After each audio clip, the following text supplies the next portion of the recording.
सर्व माझे व्यवस्थापन परिषदेचे सन्माननीय सदस्य, विद्यापीठाचे रजिस्ट्रार, सर्व संविधानिक अधिकारी आणि ज्यांनी हा कार्यक्रम अतिशय चांगल्या रीतीने पार पाडला, जबाबदारी स्वीकारली, त्या डॉक्टर शिवानी हंबर्डे, ज्यांनी गेले 4 दिवस नाही महिनाभर कष्ट केले आणि चांगल्या प्रकारे या ज्ञानतीर्थ कार्यक्रमाचं आयोजन केलं, ते आमचे सूर्यप्रकाश जाधव, त्याचबरोबर डॉक्टर बालाजी, मंचावर उपस्थित असणारे सर्व त्यांना सहकार्य करणारे माझे विद्यापीठातील महाविद्यालयातील प्राध्यापक मित्र, या ठिकाणी आलेले पत्रकार मित्र आणि ज्यांच्यासाठी आपण हा कार्यक्रम गेले 4 दिवस राबवतो ते सगळे विद्यार्थी मित्र, बंधू भगिनींनो, खरं तर हा सगळा कार्यक्रम आहे माझ्या विद्यार्थ्यांसाठी आपण आयोजित केलेला आहे. आणि मला एक संयोजकांनी एक खूप चांगलं काम केलं का या स्पर्धेसाठी पारितोषिक वितरणाला पाहुणा कोण आणायचा, तर या विद्यापीठाचा माजी विद्यार्थी आणि जो तिथल्या इथे येऊन बसलेला आहे यांना आपण बोलवलं, संकर्षण कराडे यांना, आणि त्यांच्या ओघवत्या वक्तृत्वानं आपल्याला भारावून सोडलं, आपल्या मनामध्ये कुठेतरी घर केलं आणि आपल्याला निखळपणे एक मनापासून हसायला लावलं. खरं तर या संयोजकांचं मी कौतुक करतो, अभिनंदन करतो, जाधव सर, सगळे त्यांच्या टीमचं. कारण प्रत्येक 5 वर्षांनी एक विद्यार्थी जरी ठेवून बसला तर निश्चितपणे मराठवाडा एक कला क्षेत्रामध्ये मराठवाड्याचं नाव झाल्याशिवाय राहणार नाही. मग तो हिंगोलीचा असेल, तो परभणीचा असेल, तो लातूरचा असेल, तो नांदेडचा असेल. कारण या ठिकाणी मी पाहत होतो जे सूत्रसंचालक आहेत त्यांची ओघवती वाणी, अनिकेत सराफांनी जी कविता म्हटली, जी ऊर्जा दिली, आणि संकर्ष कराड्यांनी आपल्या मित्रत्वाची जी इथं पावती त्यांना दिली का ते कसे तिथपर्यंत एकमेकाला मदत करत पोचले. मला एकाच वाक्यात सांगायचे, कारण सर आपण दिलेलं माहिती हे असंच चालायचं, हे असंच चालायचं, हे असंच चालायचं, आपण एकमेकाला मदत करूया.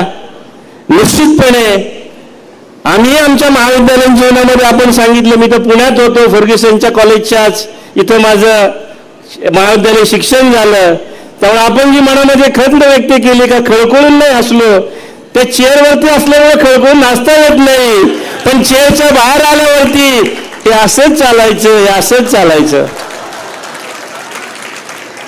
विद्यार्थी मित्रांनो, खऱ्या अर्थानं मला तुम्हाला सांगावं असं वाटतं का आपल्याला एक जीवनामध्ये जर उंचीवरती जायचं असेल तर एक 3 गोष्टी किंवा 4 गोष्टी आपण या सगळ्या ह्याच्यातनं एक सार घेतला पाहिजेत. मग तो सगळ्यांचाच घेतला पाहिजेत, मान्यवरांचा, आणि तो म्हणजे आपल्याला आपल्या एक जीवनामध्ये एक ध्येय निश्चित करा.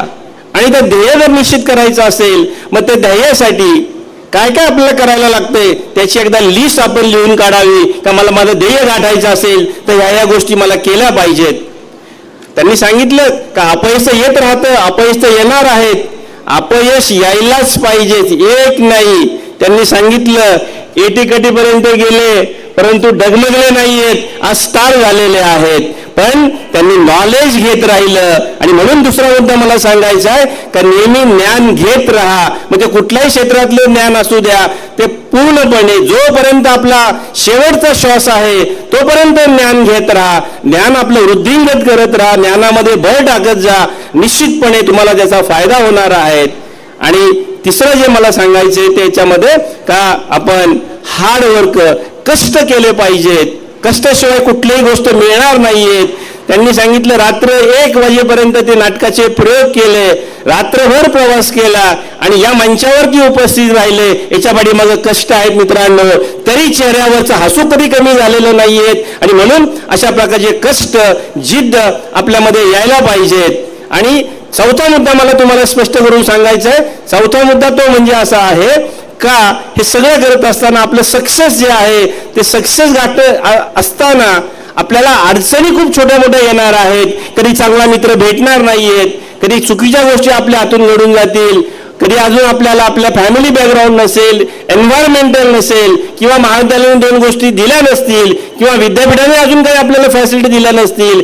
त्याच्यावरती न राहता निश्चितपणे आपण एवढं समजावं का मला माझं सक्सेस गाठायचे आहेत, आणि छोट्या मोठ्या किरकोळ गोष्टीवरनं मन विचलित न करता आपण आपला मार्ग जर क्रमण करत राहिलं तर निश्चितपणे यश मिळेल. आणि या मंचावरची बसण्याची संधी माझी या चारही जिल्ह्यातल्या विद्यार्थ्यांना भविष्यामध्ये मिळो एवढी एक मी अपेक्षा व्यक्त करतो.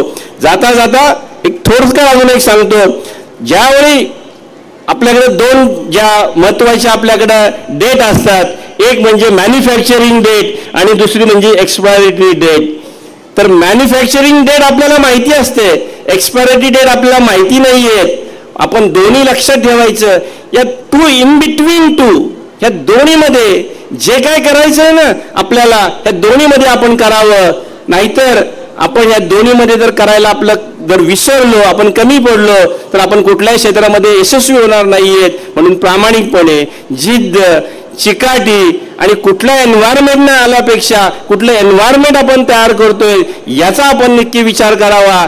आणि दुसरं एक सांगायचं, आपल्यामधलं आपलं चारित्र्य इतकं निर्मळ पाहिजे का आपल्याला जर समाजामध्ये जर वागायचं असेल, डिग्री असेल, सगळं असेल, तर व्हॅल्यू एज्युकेशन जे चारित्र्य आहे ते आपण आपल्या याच्यामधनं जर पुढे नेत राहिलो तर ही जी ज्ञानांनी दिलेली कवाडं आहेत, अशा प्रकारची दारं आपल्याला कायमस्वरूपी निश्चितपणे चांगली राहतील. पुन्हा एकदा सांगतो, हा ज्ञानतीर्थाचा जो काय आपण दरवर्षी कार्यक्रम घेत राहतो, अजून आपण उंचीवर नेऊया. परंतु यासाठी मला विद्यार्थ्यांना तुम्ही वर्षभर कष्ट करा, चांगल्या प्रकारात पुढे या. मला चांगलं वाटलं, आमच्या सगळ्या पत्रकारांनी त्याला खूप चांगल्या प्रकारच्या प्रतिसाद दिला, सगळ्या गोष्टी समाजापर्यंत मांडल्या. आणि या ज्ञानतीर्थामध्ये वेगवेगळे आयटम त्यांनी घेतलेले आहेत. काव्य स्पर्धा असेल, किंवा लेखन केलेलं असेल, नाट्य वाचन असेल, कविता असतील, नृत्य असतील, संगीत असेल, शास्त्रीय गायन असेल, असे वेगवेगळ्या प्रकारचे घेतलेत. आणि सामाजिक जे विषय असतील ते सामाजिक विषय सुद्धा अतिशय कुशलतेने मांडलेले. मी सगळे वर्तमानपत्र वाचली, मला जरा अभिमान वाटला का मराठवाड्याचा माझा जो विद्यार्थी आहे किती उंचीपर्यंत कार्यक्रम करू शकतो. पुन्हा एकदा जे विद्यार्थी याच्यामध्ये यशस्वी होतील त्यांना खूप शुभेच्छा देतो. पण त्यांच्यापेक्षाही जे अयशस्वी होतील, दुसऱ्या नंबरला असतील, तिसऱ्या नंबरला असतील, अशा सगळ्या विद्यार्थ्यांना त्यांच्यापेक्षा जास्त शुभेच्छा देतो. आणि कुठेतरी खुणगाट बांधा. पुढच्या वर्षाचा ज्ञानतीर्थाचा जो कार्यक्रम आहे, मला पहिलं पारितोषिक का मिळणार नाही याच्यासाठी आपण वर्षभर प्रयत्न करावेत. त्यासाठी शुभेच्छा देतो. आलेल्या मान्यवरांचं पुन्हा एकदा विद्यापीठाच्या वतीनं मी मनापासून स्वागत करतो आणि माझ्या मनोगताला इथे पूर्णविराम देतो. धन्यवाद.